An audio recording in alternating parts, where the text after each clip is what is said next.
শাকিব খান মানেই ঢালিউডে আলোড়ন, উত্তেজনা আর ভক্তদের সীমাহীন ভালোবাসা। এবার ঈদেও তার সিনেমার জন্য অধীর অপেক্ষায় ছিলেন ভক্তরা। সামাজিক মাধ্যমে বরবাদ সিনেমা নিয়ে উন্মাদনা তুঙ্গে। তবে যখন সবাই ধরে নিয়েছিলেন এই সিনেমাই হবে ঈদের মূল আকর্ষণ, ঠিক তখনই নেমে এলো হতাশার বজ্রপাত। ঈদে বরবাদ আসছে না এমন খবর ছড়িয়ে পড়তেই শাকিবিয়ানদের মধ্যে শুরু হয়েছে চরম হতাশা।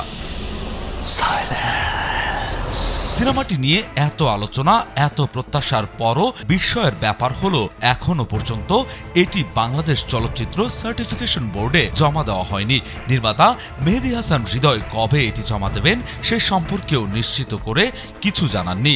তাহলে কি শাকিব ভক্তদের স্বপ্ন ভঙ্গ হতে চলেছে, নাকি শেষ মুহূর্তে ঘটবে কোনো নাটকীয় মোড়? স্যান্ডেলিনা সো, রূপচর্চায় আভিজাত্য।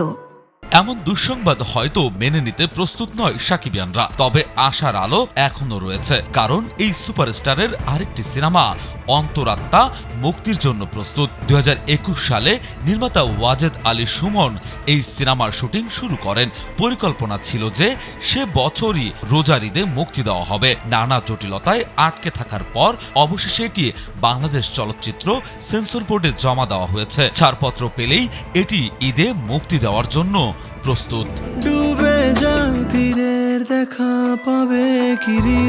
শাকিব খানের বিপরীতে এই সিনেমায় অভিনয় করেছেন কলকাতার অভিনেত্রী দর্শনা বণিক। সোহানী হোসেনের গল্প ও ফেরারি ফরহাদের চিত্রনাট্যে আরও রয়েছেন শাহেদ শরীফ খান, অরুণা বিশ্বাস, ঝুনা চৌধুরী, SM মহসিন ও মারুফ। ভিন্নধর্মী গল্প আর নতুন ধরনের চরিত্রে শাকিবকে দেখার জন্য মুখিয়ে আছেন ভক্তরা। তুমি এই রোদের মতো।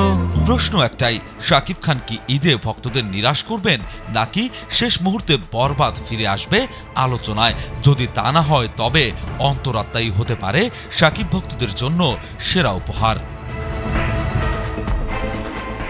বিনোদন ডেস্ক, কালবেলা।